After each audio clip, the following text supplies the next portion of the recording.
Again. Come on, guys, it's your boy Coach Anthony. You guys made a wise decision. Defense is one of the first things that you should learn in boxing. Anybody can throw a punch, but not everybody knows how to defend one. Not everybody knows how to evade one. Not everybody knows how to block one. A lot of the old timers would say that defense is the first thing you should learn when you go into the boxing gym, as opposed to learning how to throw punches. I agree, because without defense, how are you going to protect yourself? We all know that defense is 50% of boxing, and people only train it 25% of the time and wonder why they get hit twice as much, right? It's just simple math. We're going to cover everything from the very beginning, and then we're going to go ahead and build that up. Whether you have a lot of experience and you just want to go over the fundamentals, or whether you're just starting out and you're trying to learn all this stuff, you made a very wise decision. This is the video for you. So without further ado, we're going to go ahead. With the hearts of champions. If Davis thought Santa Cruz was going to fold from his power, oh my! There is a lethal left uppercut. It's your boy Coach Ant. We got none other than the fastest man on the planet, Fast Eddie Chambers. You already know who he is. I don't need to introduce him. But yo, last night, yo, that uppercut was crazy. And what's crazy is, as soon as the fight started, I knew the fight was going to get ended with an uppercut. As soon as I saw it, because the moment that the fight started, we saw Gervonta Davis just setting up the left uppercut. Now, the way he ended up knocking out Leo Santa Cruz wasn't exactly how he was setting up the uppercut the whole night. He actually switched his body positioning for that, and that's what we're going to talk about today.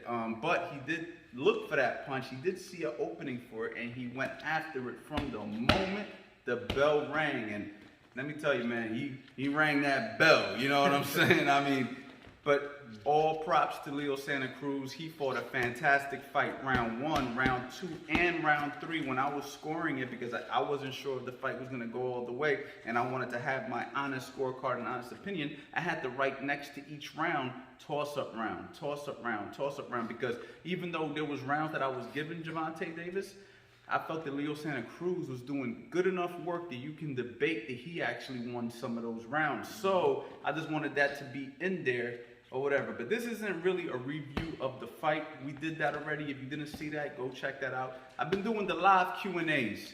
Before we get into this, I've been doing the live Q&As with Fast Eddie Chambers. We've been bringing on guests. We've been bringing on fans. We've been talking about everything from fights coming up to boxing technique and everything. So if you guys like the Q&As and you guys like what we're doing, and we're going to start picking this up, taking this more serious, bringing you guys involved, giving you guys an opportunity just to chop it up with us, leave a comment below and let me know how you like that. But today, we're going to talk about that mean left uppercut that Gervonta Davis threw. Now, we're going to bring none other than Fast Eddie Chambers. Now, Gervonta Davis, in the 6th round, decided to walk down Leo Santa Cruz. You've seen that in the fight, he had a few different approaches. First, he was trying to be explosive, and then he switched it to a little bit more boxing around round 5, and then around round 6, you can see he kind of threw everything out the window and decided that he was going to go right in there and walk him down. If you don't know how to walk somebody down, or you don't know what that means to walk somebody down, I'm actually going to make a video on that today after I make this video, so I'll be releasing that too. But he decided to walk him down. Now, when he was walking down, Gervonta Davis is a southpaw. He had the hands up high. He was walking down, you know, he kind of glued his hands up by his head, and he was doing like a similar to a winky right approach. And he was looking for big punches, big right hooks to the body, big uppercuts, both hands or whatever. When he got Leo Santa Cruz into that corner, or close to that corner, when he decided to let the power go, Leo Santa Cruz actually tried to throw a right hand because he was trying to fight his way off the ropes. And what Tank did was, he was kind of already in a square position. I'll get into the position that he was kind of in. He was kind of here, and then it looked as if he took a step back. When he threw the punch, he kind of it pushed that foot. It pushed that foot back. So if you guys watch the fight, when Leo Santa Cruz threw a punch at Gervonta, he went from southpaw to almost an orthodox stance. It was like a squared version of an orthodox stance. Okay, so you see the feet. Do one more time. Exactly. Now, Gervonta didn't let that throw him off. Gervonta obviously understands his body very well. He understands his body mechanics, his body positioning, right? So when that happened, I'm Leo Santa Cruz. I kind of push you out of position. He saw another right hand coming, and he dropped the body over that side. Now, come back over here. Before I talk about what Gervonta did, I want to talk about the technique. So let's just say Gervonta Davis didn't square up, because he did square up for this, and we don't typically advise fighters to square up, especially in the beginning stages of your boxing, because we want you to avoid being a target. You hear me constantly talk about the half a man stance, where you're kind of bladed up. But professional boxers who understand their body, who understand the transferring of weight, can get away with certain things. You see guys like Mike Tyson who's done it, guys like Eddie Chambers who's done it, and professional fighters who really understand body mechanics. But if we was to go ahead and go over the traditional, this is traditional, this isn't what happened yesterday. The counter, one of the counters for a straight right hand in a southpaw position, so southpaw is, look, I'm looking out for y'all, is that left uppercut. So I throw the straight right hand, he slips it, bang, and he rips the shot right underneath, right? So if I'm throwing the shot, whoop, boom, there you go. He catches me, and he can catch me. He can do it from a nice bladed, half a man southpaw stance where it's bang. He could do that all day long. It works. It's a beautiful shot. But what he was more of a, and also, hold on, not to also take away, get into a conventional stance. Okay, so now he's in a conventional stance. Let's do it this way so that people can see it, right? If I throw a straight right hand, righty versus righty, okay, he can slip it, bang, throw that left uppercut. Okay, so righty versus righty and southpaw versus righty, both ways the left uppercut can be applied off of a slip.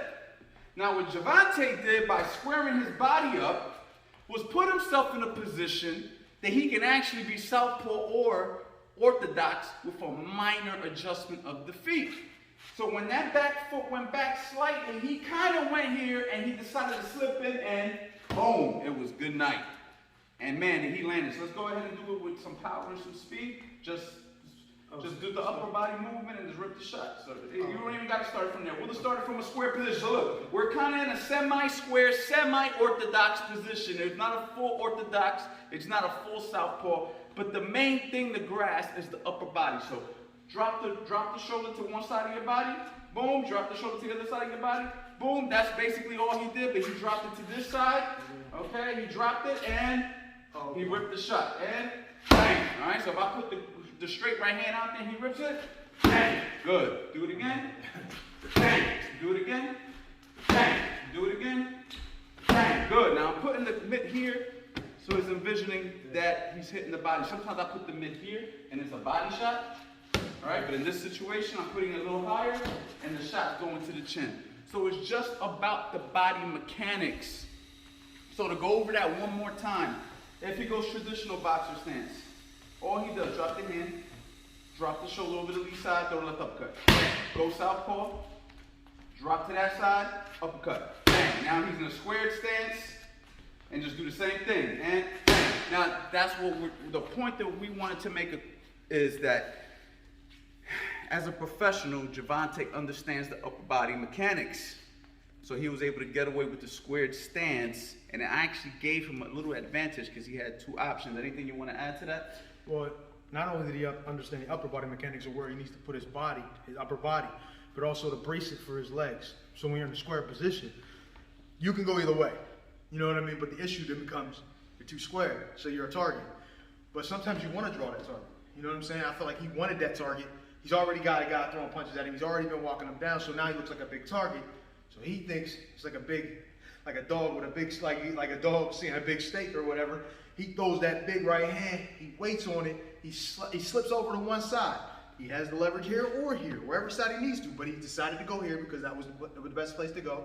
He hid himself from the shot because when Leo threw the shot, he can't see where the shot's coming from because it's on this side of him. You understand what I'm saying? Then he rips the uppercut right up the middle.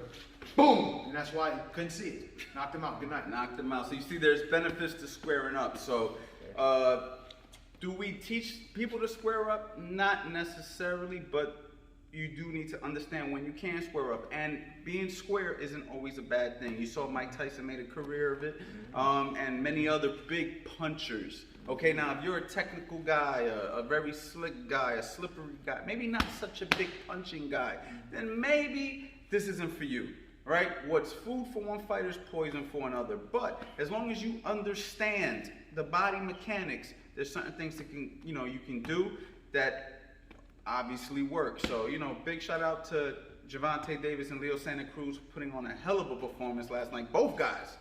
For the record, all right? I'm not just giving one guy credit here, because even though Leo Santa Cruz got knocked out, he fought his heart out. I thought he was winning rounds. That's part of the game. And if anybody out there got anything negative to say about a fighter who gets knocked out when he pours his heart into the fight and he tries, you don't know about boxing, all right? So you already know, guys. Go to the website, coachanthonyboxing.com.